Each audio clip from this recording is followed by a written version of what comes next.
What is going on, everybody? My name is John Solo, and today we are talking Star Wars once more. Kylo Ren was easily one of the most interesting characters introduced to us in The Force Awakens. His mother was Leia Organa, a legendary figurehead of the Rebel Alliance and politician. His father was Han Solo, a famous war hero as well as an infamous smuggler. His uncle was Luke Skywalker, his grandfather was Anakin Skywalker. You could say greatness runs in his genes. Or could you? Not according to today's theory, my friends. Today's theory suggests that Kylo Ren, when he was known as Ben Solo, was actually a mediocre Jedi, and this may have had something to do with his fall to the dark side. Now, some of you may find this hard to believe, others may have had this thought themselves. Regardless, it shines a light on the mysterious backstory of a character that we don't know all that much about, and I truly believe that if you listen to this theory in its entirety, you may find yourself to be a believer. So let's start at the beginning. Given the status of his lineage, it'd be pretty easy to believe that throughout his entire life, Kylo was told he was destined for greatness. Maybe not by his parents or uncle, being that they're aware of what constant praise and delusions of grandeur could do to someone who's gifted in the Force, but likely by other people. After all, it's a fact that Ben spent the majority of his childhood and young adult life without the presence of his parents. After the Age of the Empire, Leia was heavily involved in the formation of the New Republic as a senator. And being that Han was a smuggler before he got involved in the rebellion, he never really grew comfortable with staying in the same place for too long. The combo of the two being so involved in their respective occupations and uninvolved parents left Ben with feelings of abandonment. Also, since they weren't around, they were unable to balance out Ben's perception of himself and keep his ego in check. Naturally, the combination of these two mindsets does not make for the most rational, secure, even-tempered individual.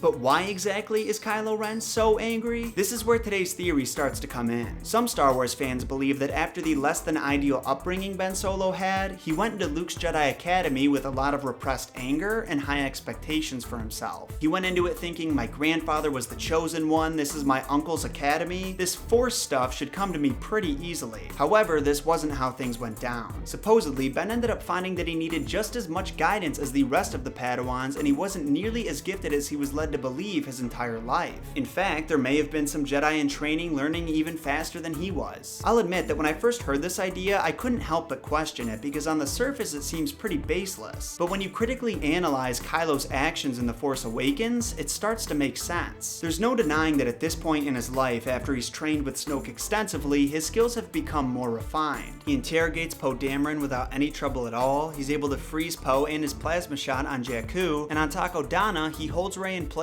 and knocks her unconscious with the flick of his wrist. However, later on in the movie, he's overpowered by Rey pretty easily. I'm not talking about the lightsaber combat, but by her Force abilities. When he interrogates her on Starkiller Base, she's not in fear that she's going to be chopped up by his lightsaber like she was on Takodana. She's able to concentrate and not only resist his prying, but do some prying of her own. You're afraid that you will never be as strong as Darth Vader. And then even later, while in the forest, she's able to overpower Kylo and grab Luke's lightsaber despite her being further away and never having pulled off that move before. I'm aware of the fact that she's essentially the next chosen one, for lack of a better term, and this definitely contributes to her amazing abilities. But the fact remains that at this point, Kylo has undergone years of training and he's still overpowered when put against someone who's capable of using the Force. With this in mind, I feel like it would make sense that when he first went to Luke's academy without any training at all, the same thing happened with the other Padawans, and as a result, he became even more frustrated. He had all of this anger festering inside of him, growing slowly, just waiting to be let out. Now, there's one other point I'd like to touch on before we get to the straw that broke the camel's back. Now, given what we know about Luke's training as a Jedi, I believe there's one fundamental difference between his academy and the one on Coruscant, and that's that Padawans aren't allowed lightsabers during the early stages of their training. This may seem ridiculous to some of you, but let me explain my logic. The only reason Luke had a lightsaber before he truly began his Jedi training with Yoda is because Obi-Wan gave it to him. And you may recall that there isn't a single point during his training on Dagobah where we see him using it outside of the cave where he faces a vision of himself wearing Vader's armor. And in this case, Yoda specifically advised against Luke bringing his weapons with him. Your weapons. You will not need them.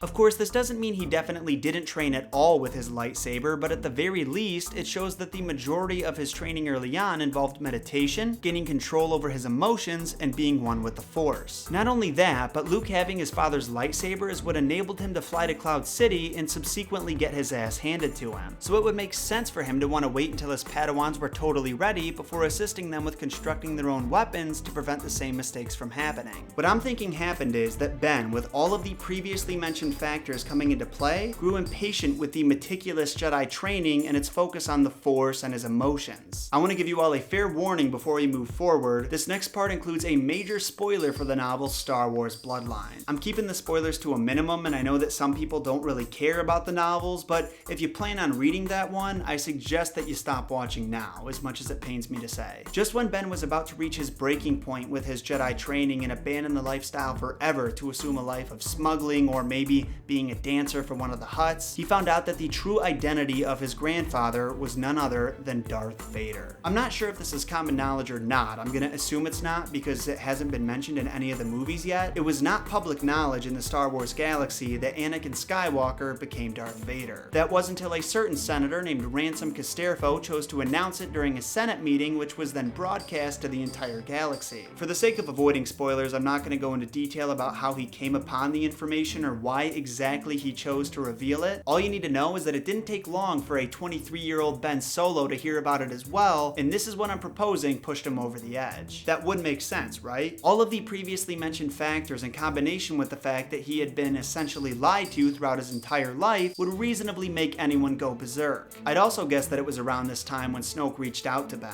Maybe he gained his favor by telling him where he could find the remains of his grandfather's suit, telling him that greatness runs in his family on both the dark side and the light, and that embracing the darkness like his grandfather did would be the quickest route to the power he desired oh so much. From here on out, his name would be Kylo Ren. He would be shown how to construct his own lightsaber and sent back to the Jedi Academy to slaughter the next generation of Jedi, just like Darth Vader. So now I want to hear what you guys think of the theory. If you agree with it, or at the very least enjoy it, make sure you hit that like button down below. Let's set a stretch goal and see if we can get to at least 2,000 likes by the weekend. If we do, I'll put an extra video up next week. Also, of course, make sure you hit that subscribe button for weekly Star Wars content, and if you haven't already, turn notifications on because for whatever reason, my videos haven't been getting sent out to people's sub boxes. And if you feel like going the extra mile to support the channel, consider sharing this video, following me on social media, and donating to my Patreon. More important than all of that though, let me just say thank you guys so much for watching, and may the Force be with you.